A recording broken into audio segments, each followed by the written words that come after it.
Okay, I wasn't even sure that a channel this small with only 80 subscribers could even go live.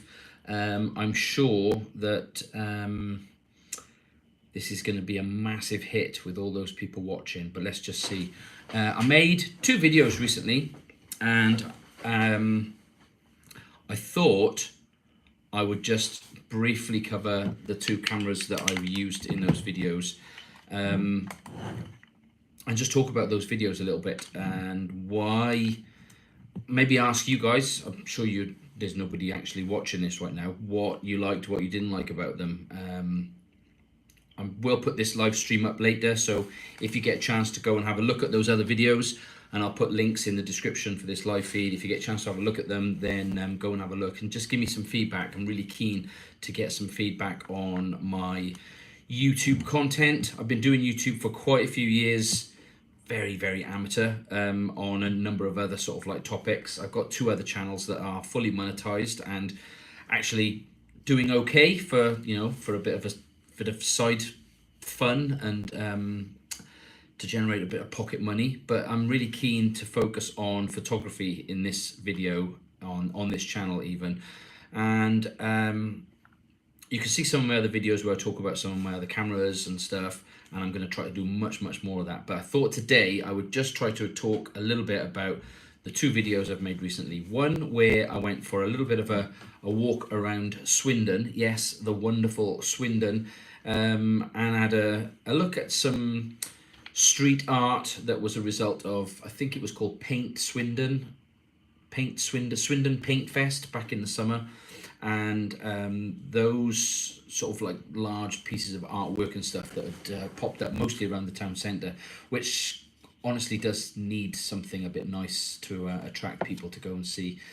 The photos in that video I took using this camera, which is a Lumix GX1 micro 4/3, and I used the what I call my Shifty 50 lens. So this is a 25mm lens, and obviously on the micro 4/3 sensor that doubles to a 50mm. If I'm honest, I found it a little bit tricky. I had to get back quite a lot further than I expected, and it was difficult. I did get used to it, and it is quite nice just having a fixed lens. I do like having just a prime lens if I can help it.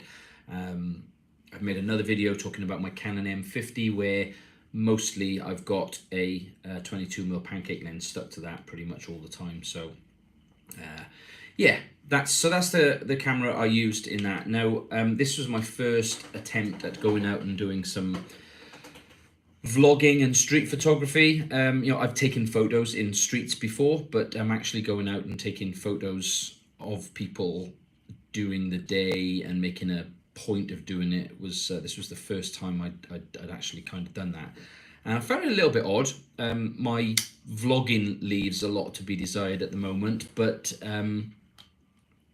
that's by the by. Just really want to talk about my experience about using this camera and trying to do the whole kind of street photography thing, which is a bit of a thing for me at the moment that I'm quite into. So the camera itself is really nice and small, quite easy to use and hold, and excuse the tap in while my little toggles from my PGY Tech camera strap flap around on there.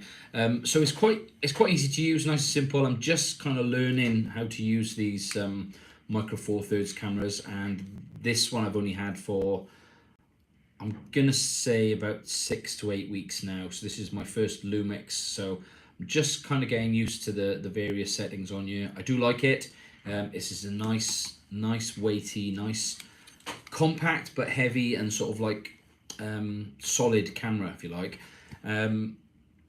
However, what I did notice was I'm missing the flippy outy screen that I have on my Canon M50. I don't want to give up on this camera yet because I do like it, and I may see if I can get the viewfinder for this, because there's a rather fancy electronic viewfinder that goes in there, which means I can look down as well as through and whatever. So might have a look at that. I don't know yet, or I might just learn to shoot from the hip a little more. But yeah, that's the Lumix GX1 which I used in Swindon, and I think the photos come out okay. I've been doing a little bit of processing in Lightroom, Not an expert on that either. Surprise, surprise. But yeah, I think those photos came out okay. But nobody watched the video, like 50 views or something. But that's fine. You know, this is new. I understand that. And then yesterday, I took this camera out. So this is a little larger and a little older. This is the Lumix G2, and as I've already kind of invested in the Micro Four Thirds systems, it was quite easy to buy a new body. So this body, with a little bit of extended care / warranty from MPB and delivery, this body basically cost me about £70. Now, I mean, yes, it's what I think this is like 10, 14 years old, something like that. I don't know. I'll put some info in the description when I get around to it. But yeah, this actually is such a bargain, really. When you've got the lens, or the lenses, I should say, then it's very straightforward to go and buy another body. And these old Micro Four Thirds bodies, these Lumix ones, if you pick and choose your model, that is, then you can pick them up for quite a good price. Let's take this off the top a minute. So this one's already got a viewfinder, and funny story, I thought it was broken when I first had it, because as I was tilting the camera, taking some photos in the garden of some flowers and stuff, just trying to get used to it, I noticed every now and again the screen would go blank. And I found there's actually a sensor in here that when you cover it, it actually switches the screen off, because it's like that sort of face detect. So it switches the screen off when you pull this up to your face. So I've switched that off now, so no more thinking that the camera's broken. But yeah, what I wanted to show you about this, I should say, is the multitude of switches and dials on the top. So there's quite a lot that you can actually, it's not focusing on there, there's quite a lot that you can actually control on the top of this camera that you would normally have to go into like a sub menu to find. So just look quickly at the difference here. On the top of this GX1, you've got your basically your shooting modes: aperture priority, shutter priority, custom, manual, etc. And then the shutter button, or the intelligent auto, IA, is that what that one is? The intelligent auto shooting, which is the Lumix, Panasonic Lumix, sort of blah blah blah auto settings, that kind of thing. Anyway, so you can see that's literally all the settings you've got on there. And then on the back, you've got a few custom buttons, but mainly your usual sort of menu options. The back of this one looks very similar, the menu options and sort of shutter buttons and stuff like and a I'll start that bit again. The back of this actually looks very similar to the back of that one, the usual menu, etc. But actually a few extra functions are now on the top. Now, I don't know if that's because you can pack the screen away and therefore you don't want to be touching the screen and adjusting settings, you can't see them. But actually there's a few settings on the top which make it, which is the best way to hold it that way, which make it quite easy to use. So over here you've got more shooting modes, and this is an earlier model camera, so it's got things like sort of like the sports mode, portrait mode, outdoor mode, stuff like that all built in. All those sort of semi automatic settings, if you like. And then hidden sort of underneath this dial here is then this one, which I can't remember from here. This is like your shooting modes. So this is where you can set, timer, multi-shooting mode, single shot mode, that kind of thing. So this is quite interesting to have over here. It's quite good to have it there. Quite often the timer is on a button over here. I think it's that one on like a Canon, for instance. But yeah, you've got the shooting modes up there, which is quite good. And then on the other side, you've got this other multi-function one, and this phone's not actually focusing very well on there, is it? Anyway, and then on this one, you have, again, can't see upside down, you've got your manual focusing, auto focusing modes here, and then your focus sort of areas, if you like. So you've got like a facial tracking, focus tracking, and then like, you know, center point, that kind of stuff. So it's quite good to have these little options on the top rather than fiddling around on the back. The camera itself, we'll just switch it on here.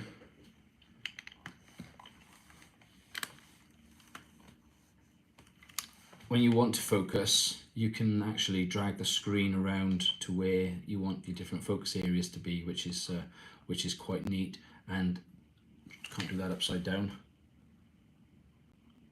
This button here, which you can now see has gone yellow, means that I can actually focus and tap on the screen. Obviously it doesn't like that because the lens cap is on.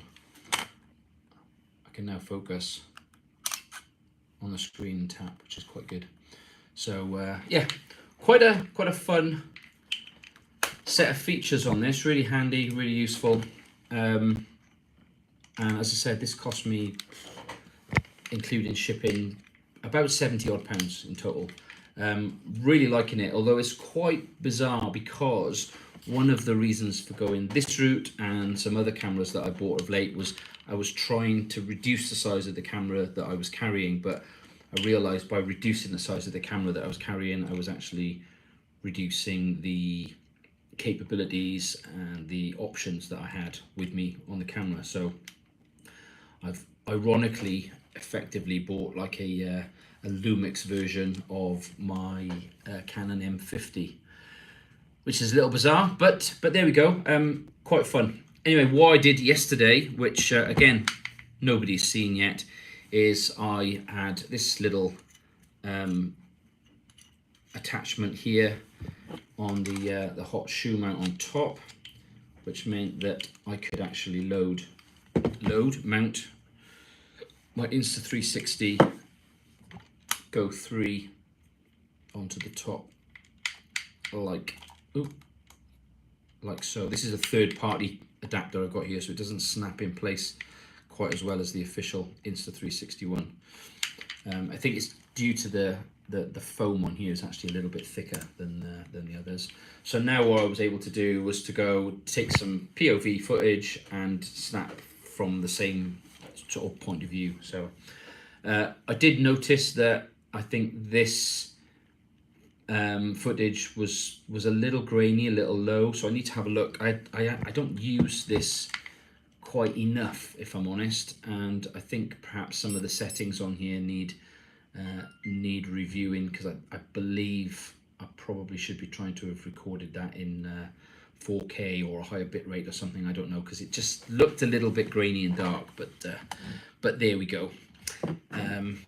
As you can see, this camera now is mounted to that screen. Very clever stuff.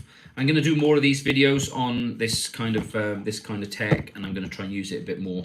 In the Swindon video, let's call it the Swindon video, I used a DJI Osmo Pocket, a very old one, the very first edition, so not the one with the large rotating screen like you see all the other fancy YouTubers using, but the older one. But it still works. It's okay. It's quite handy for a few bits and pieces.